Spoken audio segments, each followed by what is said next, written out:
Hello students, how are you? I hope all of you are fine. Student, today we are going to discuss a new topic of class 11 physics, that is acceleration.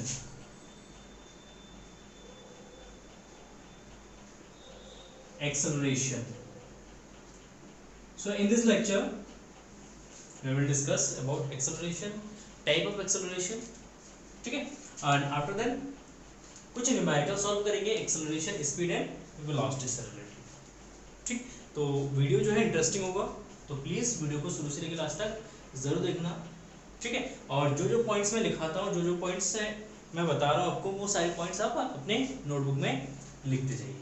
ठीक है, चलिए देखिए acceleration. What is acceleration? Acceleration means it is a rate of change of acceleration. देखिए हमने क्या कहा कि displacement अगर चेंज हो रहा है, टाइम के रिस्पेक्ट में अगर डिस्प्लेसमेंट चेंज हो रहा है, तो इट मींस वो क्या है? एक्सेलरेशन, सॉरी वेलोसिटी है।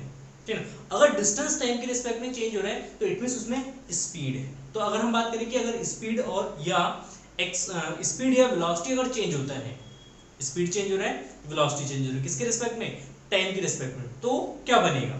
तो उस कंडीशन में उस फिजिकल क्वांटिटी को कहेंगे हम एक्सेलरेशन। ठीक है, तो acceleration means rate of change of velocity, rate of change of velocity और स्पीड, मतलब वेलोसिटी या स्पीड में अगर चेंज हो रहा है, वेलोसिटी और rate of change of velocity is called acceleration.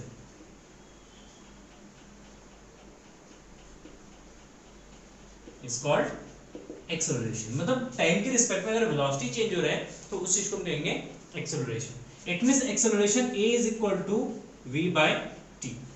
Acceleration A is equal to V by T, velocity by time. Clear है? Velocity by time. Now unit, अगर इसका यूनिट लिखेंगे तो यूनिट हो जाएगा मीटर पर सेकेंड स्क्वायर। वेलोसिटी का होता है मीटर पर second divided by second, second से डिवाइड करेंगे तो हो जाएगा मीटर पर सेकंड स्क्वायर। डायमेंशन हो जाएगा इसका L T माइनस 2। किस तरीके का क्वांटिटी है? वेक्टर क्वांटिटी है, क्योंकि डायरेक्शन इंपॉर्टेंट होता है। वेक्टर, ठीक, वेक्टर क्वांटिटी है। अब इसका डायरेक्शन क्या होगा? वेक्टर क्वांटिटी में इसका डायरेक्शन कैसे हम कंसीडर करेंगे? इन the direction of change of velocity, in the direction of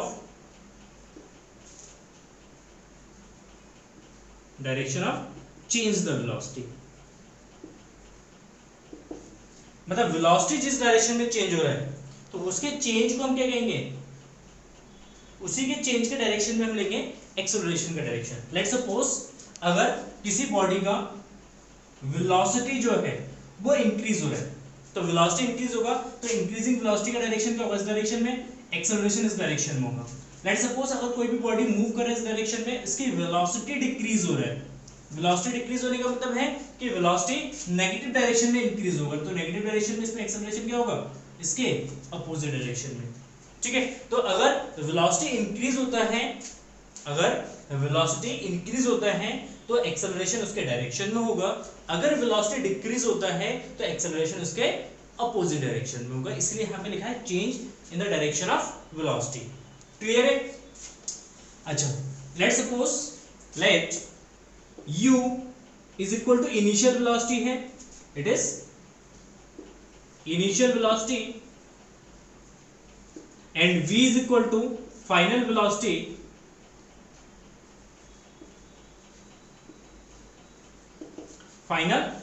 then acceleration. तो यहां पे हम एक्सेलरेशन को लिख सकते हैं final velocity minus initial velocity divided by t। तो final velocity minus initial velocity by t। जिस ड्यूरेशन में, जिस टाइम इंटरवल में वेलोसिटी चेंज हुआ, उस टाइम इंटरवल को क्या करेंगे? उस टाइम इंटरवल से इस इक्वेशन को डिवाइड कर देंगे। तो एक्सेलरेशन हो जाएगा v minus u upon t। तो ये वाला जो क्वांटिटी है, ये रिप्रेजेंट करता है चेंज इन वेलोसिटी, उसको रिप्रेजेंट करता है change in velocity, change in velocity को रिप्रेजेंट करेगा। और यहाँ पे यही लिखा है कि इस चेंज इन वेलोसिटी इस वाले क्वांटिटी का डायरेक्शन जिस डायरेक्शन में होगा, इसका जो डायरेक्शन होगा वही डायरेक्शन हमारा क्या जाएगा, एक्सेलरेशन का होगा। क्लियर है? Now type of acceleration, acceleration, ठीक है, कितने टाइप्स के एक्सेलरेशन होते हैं उस पर डिस्कस करते हैं।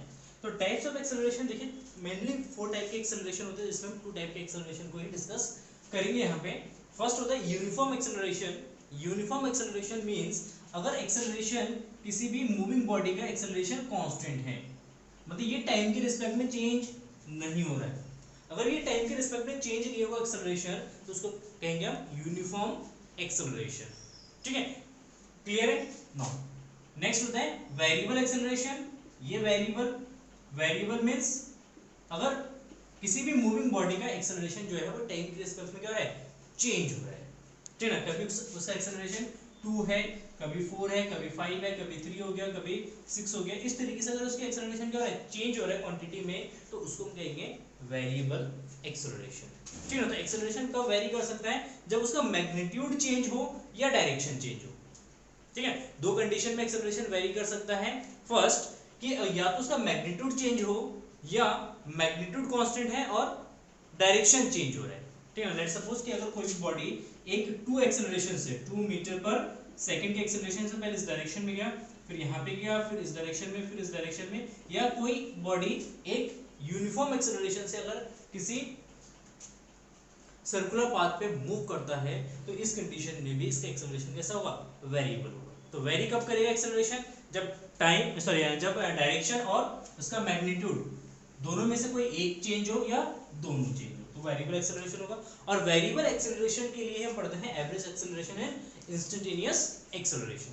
देखिए एवरेज एक्सेलरेशन को किस तरीके से डिफाइन किया गया और यहाँ इसको कहाँ पे इंट्रोड्यूस करते हैं हम, तो एवरेज एक्सेलरेशन का यूज करते हैं, मतलब कोई भी बॉडी अगर मूव कर रहा है तो उसके होल मोशन के दौरान जो उसका एक्सेलरेशन लिया जाता है वो कैसे लिया जाएगा, एवरेज एक्सेलरेशन। तो एवरेज एक्सेलरेशन को डिफाइन करेंगे, it is a ratio of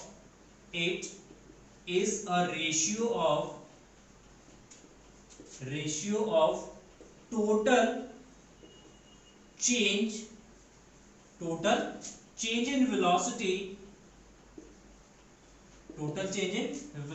of moving object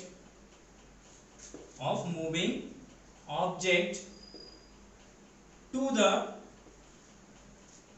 total time taken by the moving object। मतलब टोटल उसके वेलोसिटी में कितना चेंज हो रहा है, उस चेंज को अगर टोटल टाइम से हम क्या करते हैं, डिवाइड करते हैं, तो उस कंडीशन में जो एक्सेलरेशन निकल जाएगा वो हमारा एवरेज एक्सेलरेशन। तो average acceleration A B is equal to delta V is equal to total change in velocity divided by total time. तो A is equal to dv upon dt। Clear है? तो average acceleration find out करेंगे, ये वाला formula use करेंगे, ठीक। Again next second type में आता है इंस्टेंटेनियस एक्सेलरेशन।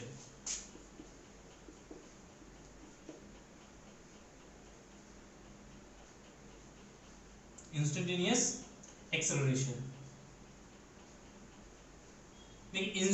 एक्सेलरेशन का बोलता है कि अगर कोई भी बॉडी अगर मूव करता है तो उसके किसी एक इंस्टेंट पे उसका एक्सेलरेशन कितना है, किसी एक इंस्टेंट पे। जैसे लेट सपोज अगर कोई भी बॉडी अगर मूव कर रहा है किसी पाथ पे, तो किसी एक इंस्टेंट पर्टिकुलर पोजीशन पे उसका क्या एक्सेलरेशन है।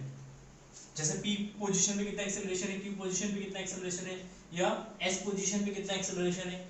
तो इंस्टेंटेनियस का मीन्स होता है किसी क्षण, किसी इंस्टेंट। हम अगर कह रहे हैं कि हम अगर मूव कर रहे हैं तो किसी इंस्टेंट, जैसे कोई भी बॉडी मूव कर रहा है तो हम उनसे पूछ सकते हैं 10.10 am पे उसकी वेलोसिटी एक्सेलरेशन कितना है, ठीक है। तो इंस्टेंटेनियस एक्सेलरेशन को डिफाइन करते हैं किसी एक इंस्टेंट के लिए, किसी एक इंस्टेंट पोजीशन के लिए। तो उसको डिफाइन करेंगे the acceleration of a body at a instant acceleration of a body at any instant or at any position at any position और पॉइंट भी कह सकते हैं, at any point position acceleration of a body at any instant और at any position is known as instantaneous acceleration. ठीक है, instantaneous acceleration. अब instantaneous acceleration में हम बात करते हैं किसी इंस्टेंट पे। किसी इंस्टेंट का मतलब है कि जो एवरेज एक्सेलरेशन है, इस एवरेज एक्सेलरेशन में जो टाइम पीरियड है डेल्टा टी, ये टाइम पीरियड डेल्टा टी बहुत ही नेग्लिजिबल होना चाहिए। तो इस कंडीशन में इंस्टेंटेनियस एक्सेलरेशन को निकालते हैं, a is equal to limit delta t tends to 0 और delta v by delta t, delta v by delta t। तो it means delta v by delta t को रिप्रेजेंट करेंगे dv upon dt, dv upon dt। इसको किससे represent करते हैं? dv upon dt से। तो ये फर्स्ट डेरिवेटिव्स ऑफ वेलोसिटी है विद रिस्पेक्ट टू टाइम। मतलब वेलोसिटी अगर टाइम का फंक्शन है, उसको हम टाइम की रिस्पेक्ट में क्या करते हैं? डिवाइड करते हैं उसका, सॉरी टाइम के रिस्पेक्ट में उसका डिफरेंशिएशन करते हैं, और डिफरेंशिएशन करने के बाद किसी पर्टिकुलर इंस्टेंट में हम उसका एक्सेलरेशन फाइंड आउट कर सकते हैं। क्लियर है? तो ये हो गया types of acceleration, average acceleration and instantaneous acceleration. इससे पहले हमने डिस्कस किया uniform acceleration and non uniform acceleration. इसके अलावा भी अकॉर्डिंग टू डायरेक्शन हम एक्सेलरेशन को टू टाइप्स में डिवाइड करते हैं। एक पॉजिटिव एक्सेलरेशन होता है और एक नेगेटिव एक्सेलरेशन होता है। First is positive acceleration and second is negative acceleration. और पॉजिटिव एंड नेगेटिव एक्सेलरेशन को रिटार्डेशन भी कहते हैं। ठीक है, देखो पॉजिटिव एक्सेलरेशन में क्या होता है? पॉजिटिव एक्सेलरेशन मींस है कि अगर किसी भी बॉडी की वेलोसिटी इंक्रीज हो रही है, ठीक है, वेलोसिटी क्या हो रहा है? इंक्रीज हो रहा है, तो उस कंडीशन में उस बॉडी के पास जो एक्सेलरेशन होगा वो हमारा पॉजिटिव एक्सेलरेशन होगा। If the velocity of a moving body will increase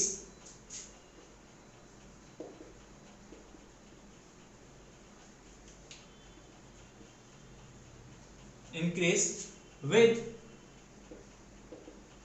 respect to time, then acceleration is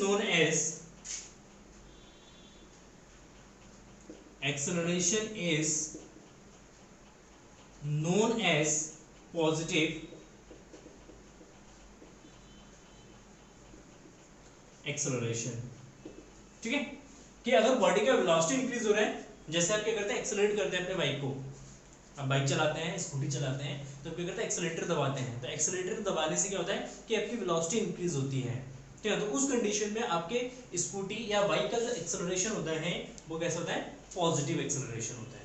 ठीक है, इसी के अपोजिट होता है कि negative acceleration. Negative acceleration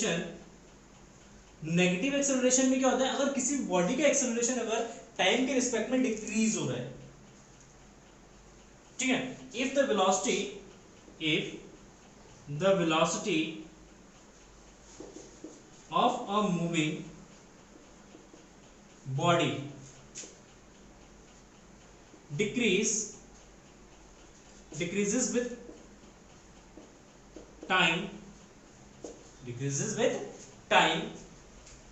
then acceleration known as negative acceleration. और नेगेटिव एक्सेलरेशन को क्या कहते हैं? इसको रिटार्डेशन भी कहते हैं या डी एक्सेलरेशन भी कहते हैं। इसको रिटार्डेशन भी कहते हैं और डी एक्सेलरेशन भी कहते हैं इसको। ठीक है, तो इसको कहेंगे रिटार्डेशन। ठीक है, रिटार्डेशन भी कहते हैं और डी एक्सेलरेशन भी कहते हैं। अब यहाँ पे एक चीज समझ में आता है कि अगर पॉजिटिव एक्सेलरेशन है बॉडी में, तो इसका मतलब है कि वेलोसिटी इंक्रीज होगा। अगर बॉडी में नेगेटिव एक्सेलरेशन है तो इट मींस वेलोसिटी क्या होगा? डिक्रीज होगा। एग्जाम्पल सिंपल है कि आप बाइक को या स्कूटी को एक्सेलरेट करते हैं, एक्सेलरेटर दबाते हैं, वेलोसिटी इंक्रीज होती है, स्पीड इंक्रीज होता है, तो उस कंडीशन में पॉजिटिव एक्सेलरेशन होता है। और कहीं ट्रैफिक आ जाता है, कुछ भी आ जाता है, ब्रेक लगाते हैं, तो आप जैसे ही ब्रेक अप्लाई करते हैं तो आपकी वेलोसिटी डिक्रीज होती है, और उस कंडीशन में वेलोसिटी डिक्रीज होने के कारण उस बाइक या स्कूटी में जो एक्सेलरेशन क्रिएट होता है उसको कहेंगे नेगेटिव एक्सेलरेशन, ठीक है। पॉजिटिव एक्सेलरेशन का जो डायरेक्शन होता है, इसका जो डायरेक्शन होता है, पॉजिटिव एक्सेलरेशन का डायरेक्शन होता है इन द डायरेक्शन ऑफ v, मतलब वेलोसिटी के डायरेक्शन में होता है। नेगेटिव एक्सेलरेशन का जो डायरेक्शन होता है, इसका जो डायरेक्शन होगा in the opposite direction of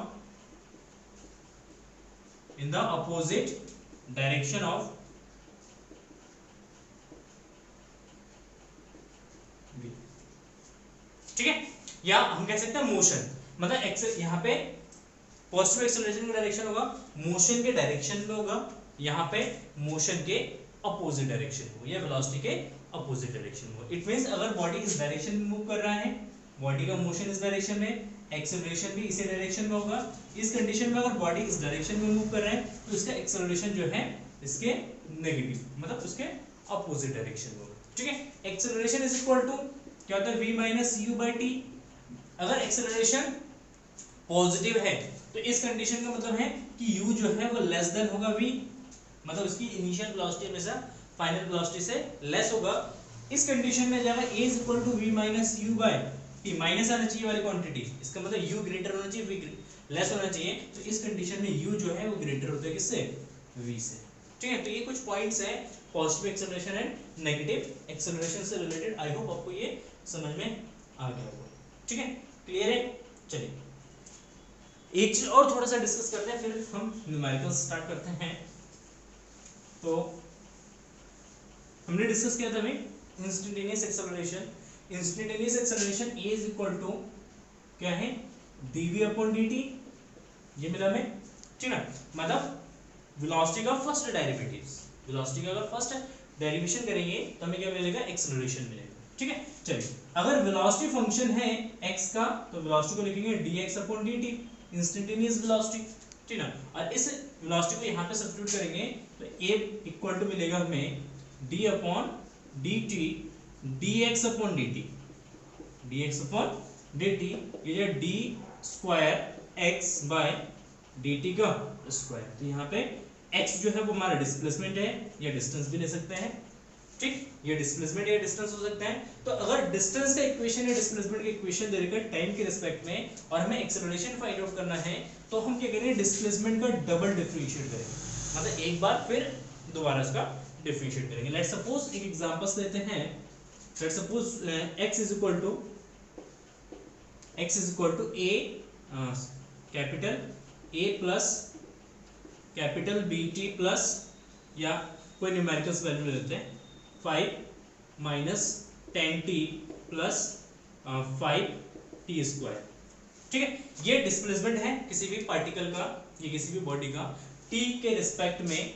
हमें t is equal to 2 second पे इसका एक्सेलरेशन फाइंड आउट करना है, t is equal to 2 second पर इसका एक्सेलरेशन फाइंड आउट करना है। तो इसका एक्सेलरेशन निकालने के लिए हम क्या करेंगे, इस वाले इक्वेशन के जो डिस्प्लेसमेंट इक्वेशन है, डिस्प्लेसमेंट जो इक्वेशन है इसका हम क्या करेंगे, डबल डिफरेंशिएट करेंगे।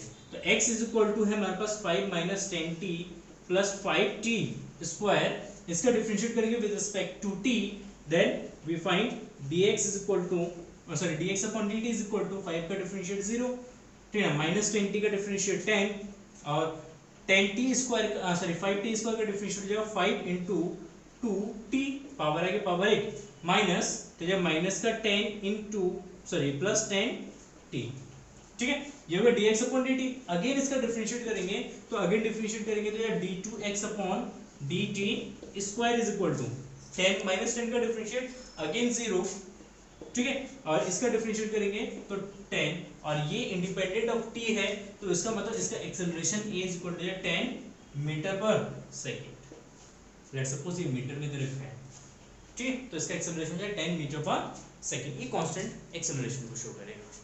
क्लियर है, आई होप आपको ये समझ में आ गया होगा।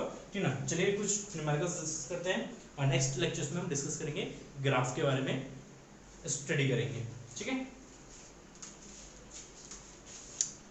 Now first question number first, a car is moving along x axis as shown in figure. It moved from O to P in 18 seconds and returned from P to Q in 6 seconds. What is the average velocity and average speed of car in going from O to P and second from O to P and back to Q? ठीक है। देखिए एक body जो है, एक car जो है वो एक्स के अलोंग मूव करता है, एक्स एक्सिस के अलोंग मूव करता है और वो ओ से मूव करना स्टार्ट करता है, ठीक है। मैं बस ओनली कोऑर्डिनेट लिखता हूँ पी एंड क्यू का कोऑर्डिनेट लिखता हूँ। तो यहाँ पे ये हो गया हमारा क्यू कोऑर्डिनेट और ये हो गया हमारा पी का कोऑर्डिनेट, ठीक। अच्छा, इसमें इसका टाइम पीरियड दे रखा है 12 सेकेंड, नीचे टाइम पीरियड गिवन है अब, और Q का टाइम पीरियड है 18 सेकेंड, और इसके अलावा इसका डिस्टेंस दे रखा है 240 और यहाँ दे रखा है 360 और यहाँ पे 0 and 0, ठीक है। तो हमें सबसे पहले फाइंड आउट करना है average speed and average velocity.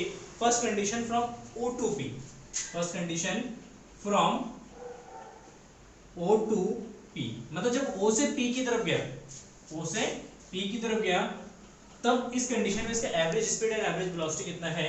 तो total distance and total displacement same है, तो एवरेज स्पीड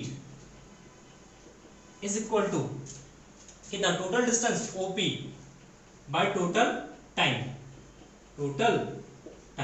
देखिए O से P तक का डिस्टेंस कितना 360 मीटर बाय टाइम कितना 18, डिवाइड करेंगे तो 20 मीटर पर सेकेंड। ऐसे इसका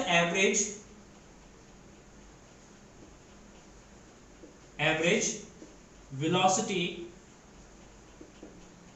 v av is equal to total displacement भी सेम है, उतना ही है OP क्योंकि सेम डायरेक्शन में मूव कर रहा है, OP divided by total time कितना 18 है, तो यह 360 बाय 18 इज इक्वल टू कितना जाएगा, ये 20 मीटर पर second from O to P, direction हो जाएगा O से P की डायरेक्शन में, ठीक है। क्लियर है, ये फर्स्ट कंडीशन हो गया। सेकेंड केस में, इन सेकेंड कंडीशन ये देखा आपका सेकेंड कंडीशन में from O to P and back to Q।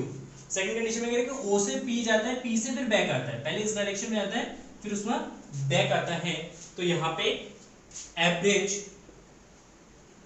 Average speed जो हो जाएगा ये हो जाएगा आपका total distance by total time. देखो टोटल डिस्टेंस कितना होगा, पहले O से P तक गया, OP डिस्टेंस हो गया, फिर P से Q तक आया तो QP डिस्टेंस हो गया।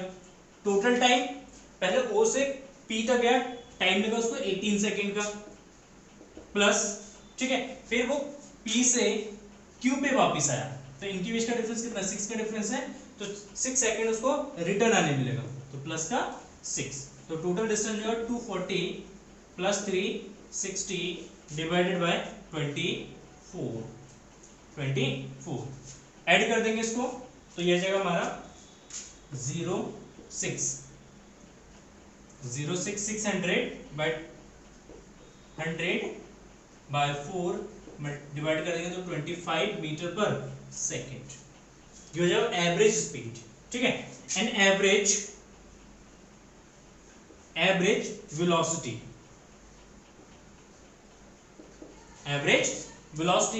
देन एवरेज वेलोसिटी कैसे फाइंड आउट करेंगे, तो average velocity is equal to the total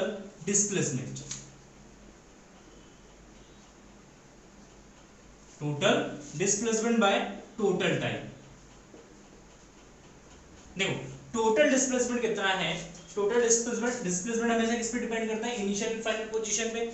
उसका इनिशियल पॉइंट यहाँ पे है, फाइनल पॉइंट यहाँ पे है, तो डिस्प्लेसमेंट हो जाएगा O Q. And total time जो है वो कितना कंज्यूम कर रहा है, टोटल टाइम है 18 plus 6, 18 plus 6 that is equal to 24 divided by 24 divide कर देंगे तो ये 10 मीटर पर सेकंड प्लस मतलब एक्स एक्स के अलोंग शो करेगा ये, ठीक है। तो यहाँ पे इसकी स्पीड जो है वो कितना, सॉरी वेलोसिटी कितना जाएगा 10 मीटर पर सेकंड, और प्लस साइन इंडिकेट कर रहा है along the x axis. Clear है, सिंपल सा क्वेश्चन है, इसमें कोई डाउट नहीं होना चाहिए। चलिए देखते हैं नेक्स्ट क्वेश्चन।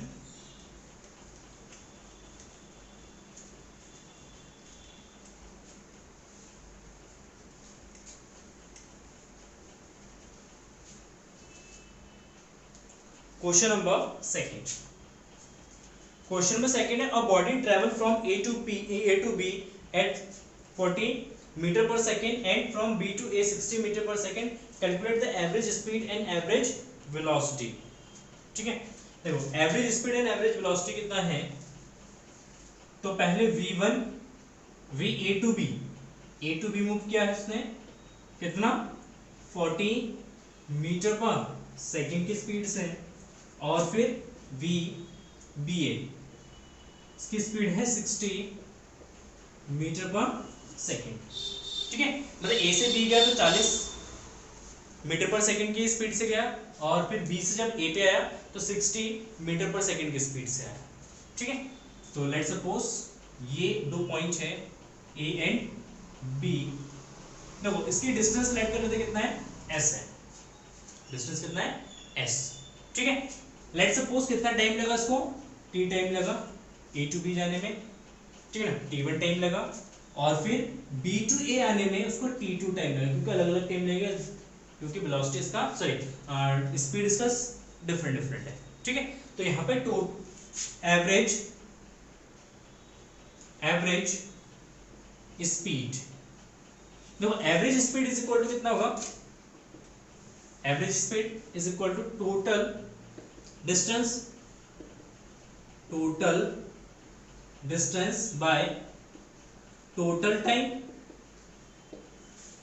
ठीक है, टोटल डिस्टेंस कितना है s plus s divide by total time t a b plus t b a, मतलब a टू b और b टू a के लिए हम दिखा रहे हैं इसको, तो ये 2s, ये समझ में आएगा टोटल डिस्टेंस, मतलब पहले गया तो s डिस्टेंस ट्रैवल किया, फिर आया तो फिर अगेन s डिस्टेंस ट्रैवल किया, तो टोटल डिस्टेंस जो है s plus s upon time is equal to what, time is equal to is what, distance upon velocity, तो s by velocity v a b plus s by v b a।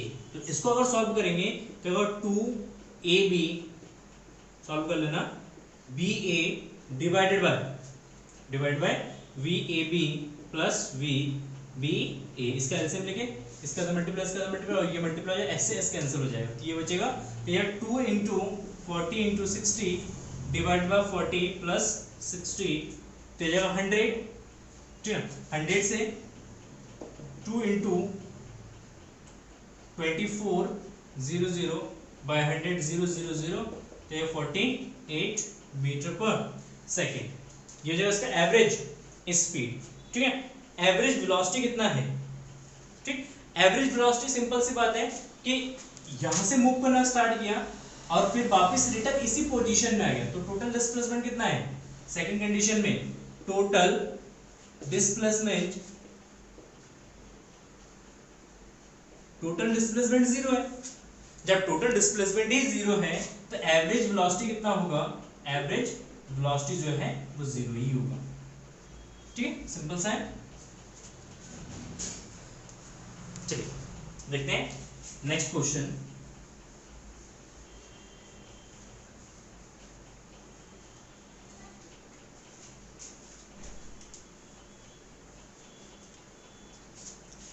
Next question number third, कह रहे कि on a 60 kilometre track और train travels the first 30 kilometre with a uniform speed of 30 kilometre पर hours and how fast must the train travel the next 30 kilometer show as the average 40 kilometre पर hours for the entire train. मतलब एक train जो है दो station के बीच में travel करता है, लेट्स सपोज ए एक स्टेशन है, बी एक स्टेशन है, डिस्टेंस टोटल है 60 किलोमीटर। तो कहते हैं फर्स्ट हाफ मींस 30 किलोमीटर। तो लेट्स सपोज ये एस है, ये भी एस है, ठीक है। 30 किलोमीटर का जो डिस्टेंस है वो ट्रैवल करता है 30 किलोमीटर पर आवर्स की स्पीड से। तो कह रहे कि रिमेनिंग जो डिस्टेंस बचा है, इस रिमेनिंग डिस्टेंस को वो किस स्पीड से ट्रैवल करे ताकि इंटायर ट्रिप का जो एवरेज वेलोसिटी एवरेज जो स्पीड है वो 40 किलोमीटर पर आवर्स हो जाए। ठीक है, क्लियर है। तो सिंपल सा क्वेश्चन है, लेट्स सपोज ये जो वेलोसिटी है ये कितना है v2 है, ये वेलोसिटी v2 है, ये वेलोसिटी है v1। तो एवरेज स्पीड जो है, average speed that is equal to va, v speed है ना, वेक्टर नहीं लगाएंगे, vab is equal to total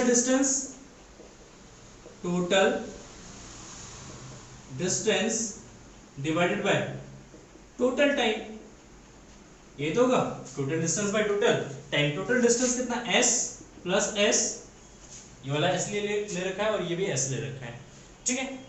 अच्छा, डिवाइडेड बाय टाइम, पहले हाफ डिस्टेंस को ट्रैवल करने में t1 टाइम लगा एंड नेक्स्ट हाफ डिस्टेंस को ट्रैवल करने में t2 का टाइम लगा, ठीक है ना। और एवरेज वेलोसिटी दे रखा है 40, तो 40 is equal to 2s divided by t1 is equal to s upon v1 plus s upon v2। Simple सा कॉन्सेप्ट है, ठीक है। इसको सॉल्व करेंगे, अगेन ये आएगा 2v1 v2 divided bye v1 plus v2, ठीक है। 40 2 से इसको डिवाइड करेंगे तो कितना आएगा 20।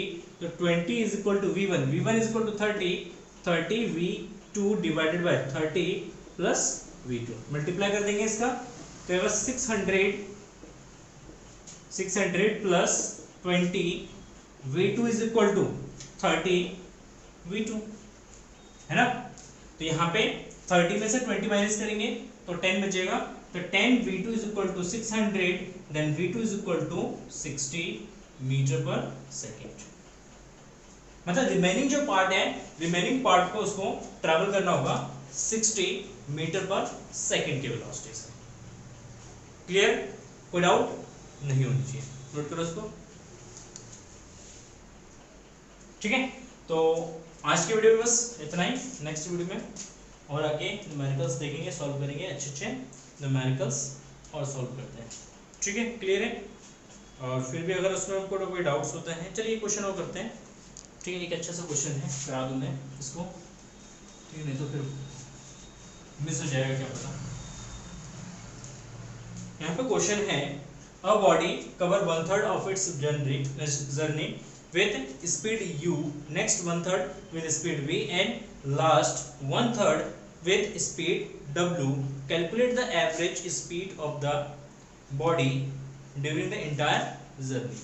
ठीक है, मतलब एक बॉडी मूव करता है a to b, first 1/3 distance को वो u वेलोसिटी से ट्रैवल करता है, सेकंड 1/3 वेलोसिटी को सेकंड 1/3 डिस्टेंस को वो v वेलोसिटी से ट्रैवल करता है एंड थर्ड 1/3 डिस्टेंस को वो w वेलोसिटी से ट्रैवल करता है। तो उसका एवरेज स्पीड बताना है। तो सिंपल सी बात है, लेट्स सपोज एवरेज यहाँ पे जो 1/3 डिस्टेंस है इसको x राइट कर लेते तो ये भी x हो जाएगा और ये भी x हो जाएगा, ठीक है। Then average speed v average is equal to total distance x plus x divide by total velocity, total time t1 plus इसको t1, इसके लिए t2 ले लेते हैं, इसका t3 हो जाएगा, ठीक है। तो t1 plus t2 plus t3 and time is equal to distance upon speed and x upon u plus x upon v plus x upon w, ये तो हो जाएगा, ठीक। तो ये 3x divide by x common ले लेंगे और इसका एलसीएम हो जाएगा u v w का, ठीक ना। तो ये हो जाएगा V W plus U W plus U V, X X cancel हो जाएगा, ये मल्टीप्लाई हो जाएगा ऊपर, तो 3 U V W divided by V W plus U W plus U V metre पर सेकेंड। ठीक है, ये इस तरीके से क्वेश्चन हम इसको सॉल्व करेंगे। चलिए फिर मिलते हैं नेक्स्ट वीडियो में, तब तक के लिए आप इन सारे क्वेश्चन को सॉल्व कीजिए, और बाकी आपके टेक्स्ट बुक में भी बहुत सारे क्वेश्चंस होंगे, इन सारे क्वेश्चंस को प्रैक्टिस कीजिए। फिर भी कोई क्वेश्चंस आपको नहीं होता है, कुछ डाउट्स होते हैं, ठीक ना, टफ क्वेश्चंस होते हैं, तो आप मुझे व्हाट्सएप में भेज सकते हैं, मैं आपको उसका सॉल्यूशन प्रोवाइड करा दूँगा। Thank you for watching this video and have a nice day.